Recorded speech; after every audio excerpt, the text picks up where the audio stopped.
Hello दोस्तों, कैसे हैं आप सब। आशा करती हूँ आप सब बहुत अच्छे हैं और स्वस्थ होंगे, सुरक्षित होंगे। सो गाइस, आज मैं आपको लेके आई हूँ एक मंदिर का नाम है श्री महाकालेश्वर नाथ मंदिर। यहाँ पर आज हम लोग करने वाले हैं गाइस रुद्राभिषेक भगवान शिव शंभु भोलेनाथ का। ये बहुत ही सौभाग्य की बात होती है गाइस कि बिना ही मतलब कोई तैयारी के अचानक से ये सौभाग्य मिल जाए, बहुत बड़ी बात होती है। तो यहाँ पास आज हम लोग करने वाले हैं रुद्राभिषेक। यहाँ पास ये भोलेनाथ के दर्शन आप भी कर लीजिए। तो पहले पहले तो जो पंडित जी थे वो पूजा करवाते हैं गौरी गणेश कार्तिक भगवान और कलश गणेश और कुबेर भगवान के। तो ये हम लोग यहाँ पास इतने लोगों की पूजा करते हैं। फिर यहाँ पास शंकर भोलेनाथ की पूजा करवाई जाती है। ज़्यादा मैं रिकॉर्डिंग नहीं कर रही हूँ, इसमें नहीं किया है गाइस, क्योंकि बहुत वीडियो फिर बहुत लंबा हो जाता है तो आप लोग भी बोर हो जाते हैं। फिर डायरेक्टली मैंने यहाँ रुद्राभिषेक का वीडियो आपके साथ शेयर किया है। भगवान भोलेनाथ की पूजा अर्चना करने के बाद यहाँ रुद्राभिषेक हो रहा है। अभिषेक इस तरह से पंडित जी करवा रहे हैं। तो बहुत ही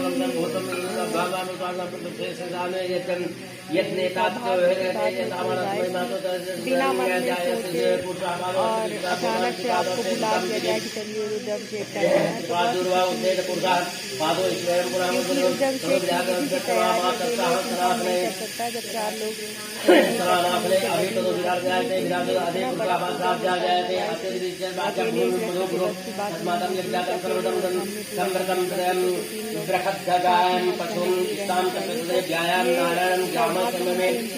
तरफ से मिला है। तो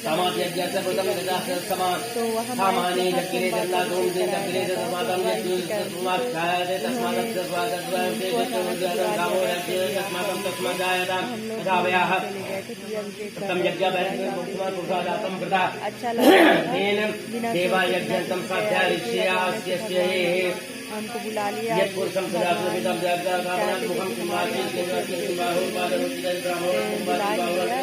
कहाँ इतना बड़ा अवसर मिलता है, बहुत कम लोगों को मिलता है। तो यहाँ पर अभिषेक के बाद गाइस बहुत सुंदर दृश्य अभी का होता है। अभिषेक के बाद जब शंकर जी को हम लोग अपनी गोद में रख करके पहले नहला देते। अभिषेक के बाद इनको पूरा अच्छी तरह से नहलाया जाता है। तो अभिषेक के बाद पहले शंकर जी को घी और भस्म से नहलाया जाता है, इस तरह रगड़ रगड़ के जैसे, और इतने साफ हो जाते हैं घी और भस्म से। इनको रगड़ने के बाद देखिए हम गोदी में रख कर कितना सुंदर लगता है। उस पल मान लीजिए बहुत ही अच्छा लग रहा था जब भगवान भोलेनाथ को हम इस तरह से रख कर अपनी गोदी में भस्म और घी से स्नान करा रहे थे। इस तरह रगड़ने के बाद फिर उनको अच्छी तरह से स्नान कराया जाता है गाइस। पूरी मतलब पहले इनकी पूजा होती है, फिर इनका अभिषेक होता है, फिर दोबारा स्नान किया जाता है, नई स्नान करवाया जाता है, फिर इनका श्रृंगार किया जाता है। तो ये अवसर बहुत कम ही मिलता है गाइस सबको। तो हम अपने आप को बहुत भाग्यशाली मानते हैं कि हमें ये अवसर मिला। तो देखिए इस तरह से पहले भगवान जी को गोरा बनाया जा रहा है। पंडित जी कह रहे थे जिस तरह से आप अपने फेस में स्क्रब करते हैं उसी तरह से शंकर जी को अच्छी तरह से नहलाइए, स्क्रब करिए। बस यही बात को सुनकर हम लोग हंस रहे थे। यहाँ पर आप देख सकते कितनी अच्छी तरह से भगवान भोलेनाथ को नहलाया जा रहा है।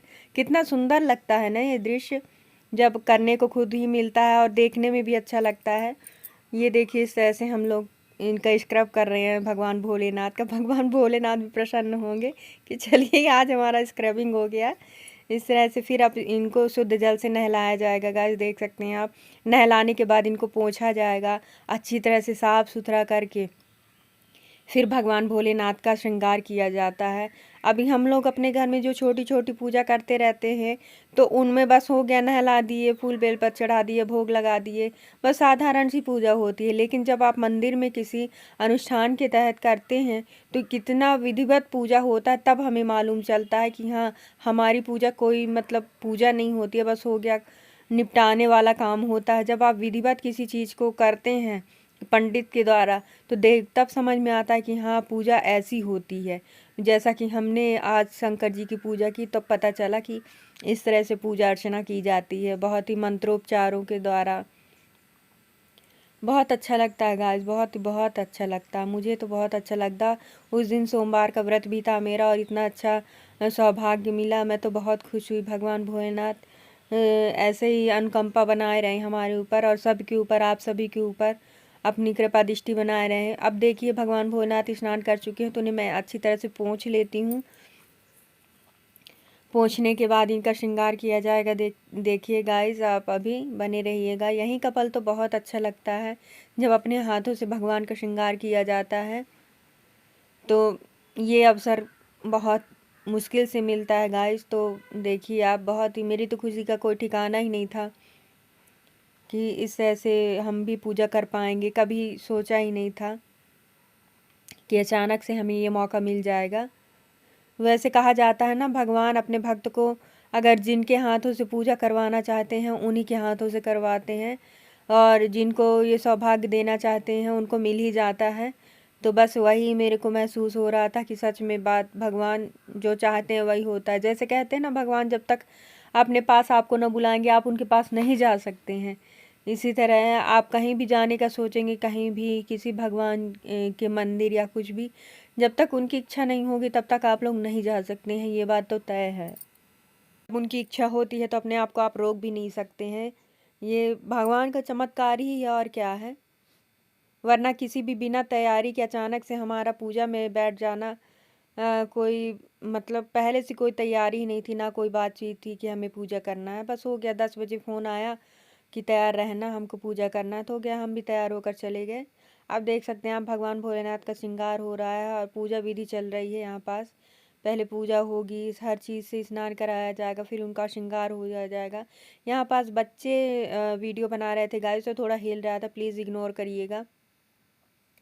बस महत्वपूर्ण ये था कि ये रिकॉर्डिंग हो गई है, क्योंकि वहाँ पास और कोई था नहीं, माइंस में था। तो सभी जो इनके स्टाफ के लोग रहते हैं वो तो अपनी जॉब ड्यूटी में लगे हुए थे, जॉब में, और बस हम थे और 2-3 पंडित थे, 2-3 और आदमी थे वहाँ पर। इस तरह से अब आप देख सकते हैं यहाँ पर भगवान भोलेनाथ को वस्त्र पहनाया जाता है। इसी तरह एक एक करके सभी पूजा विधि तय की जाती है। फिर इनको चंदन लगाया जाएगा। चंदन लगाने के बाद इनका श्रृंगार पूरी तरह से किया जाएगा, आँख बनाया जाएगा और सब कुछ जैसे होता है एक भोलेनाथ का जो श्रृंगार होता है वो किया जाएगा। पुष्प माला चढ़ाया जाएगा और 108 बेलपत्र जिनमें नाम लिखा हुआ होता है सीताराम सीताराम, उनको सब अच्छी तरह से चढ़ाया जाएगा। मतलब एक एक चीज़ों का रुद्राभिषेक में बहुत महत्व होता है गाइस। जैसे हम एक बेलपत्र भी चढ़ाते हैं तो उसका अलग महत्व होता है, चंदन लगाते हैं तो उसका एक अलग महत्व होता है। हर चीज़ का एक अलग महत्व होता है, चाहे आप जो कुछ भी वहाँ चढ़ाएंगे। तो यहाँ पास आप देख सकते हैं अब हम चंदन का लेपन कर रहे हैं। पंडित जी देखिए कितना सुंदर लग रहा है भगवान भोलेनाथ का श्रृंगार करने में। और देख रहे हैं ना कैसे चमक गए हैं भोलेनाथ, पहले ऐसे नहीं दिख रहे थे। और भस्म और घी लगाकर कि वाह, एकदम से शाइनिंग आने लगी है भोलेनाथ में। फिर इसी तरह गाइस हो जाता है पूजा हमारा।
बस अभी पूजा हो चुकी होती है। देखिए भगवान का श्रृंगार हो चुका होता है। अब भगवान को भोग लगाने की तैयारी हो जाती है। यहाँ पास विधिवत भगवान को भोग भी लगाया जाता है। भोग प्रसाद आप देखिए, अभी हम भोग प्रसाद लगा चुके हैं। अब इसके बाद भगवान को पान और लौंग सुपारी ये भी खिलाया जाता है। यहाँ पर आप देख सकते हैं इस तरह से पूरा विधि होती है गाइस। रुद्राभिषेक की बहुत लंबी विधि होती है, पूरे विस्तार पूर्वक विधि होती है। आज हमने जाना कि हाँ पूजा की विधि ऐसी होती है। तो यहाँ पास अभी पूजा हो चुकी होती है संपूर्ण। देखिए आप भगवान को भोग प्रसाद दे दिया जाता है, दक्षिणा दे दिया जाता है उनको। महसूस होता है यार अंदर से कि चलिए एक ब्राह्मण भगवान अभी हमारे लिए सिर्फ एक ब्राह्मण थे। हमारे ब्राह्मण देवता जिनको बोलते हैं ना, उन ब्राह्मण देवता की पूजा अर्चना की गई। फिर उनको स्नान ध्यान कराया गया, उनको श्रृंगार कराया गया, फिर उनको भोजन कराया गया। उसके बाद उनको दक्षिणा दी, पान सुपारी खिलाया गया, फिर उनको दक्षिणा दी गई। मतलब एक तरह से कितना करने पर महसूस होता कि हाँ वाकई में कितनी विधि होती है और कितना अच्छा लगता है ये सब करने में भी, बहुत अच्छा लगता है। यहाँ पास फिर पंडित जी बोलते हैं कि आप लोग अपने मन से प्रार्थना करिए भगवान से कि सब कुछ अच्छा रखें भगवान जी, सौभाग्यवती बनाए रहें आपको। तो बस हो गया, बस यहाँ की पूजा हो जाती है संपूर्ण। देख सकते हैं आप भगवान का श्रृंगार भी हो चुका है बढ़िया से। भगवान प्रसन्न चित्त मुद्रा में बैठे हुए हैं, आप देख सकते हैं। फिर यहाँ पूजा के बाद गाइस होता है हवन हमारा। तो यहाँ पास हम हवन कर रहे हैं। हमारी बिटिया रानी हमारे बगल में बैठी है, वो भी पूजा वूजा में बहुत इंटरेस्टेड रहती है गाइस, आप देख सकते हैं। तो यहाँ पास ईशानी आ जाती है, फिर हमारा हाथ पकड़ लेती है कि हम भी हवन कर रहे हैं। फिर लास्ट में हम इन बच्चों से भी हवन करवाते हैं। अब पूजा हो जाती है लगभग हमारी संपन्न। आरती के बाद फिर पूजा ख़त्म हो जाती है गाइस। आशा करती हूँ कि आपको मेरा ये वीडियो अभी अच्छा लगा होगा और आपको भी अच्छा लगा होगा कि चलिए ये पूजा भी देखने को मिली। सो गाइस इनके माइंस में हुई थी गाइस। नेक्स्ट वीडियो में मैं इनके माइंस को दिखाऊंगी।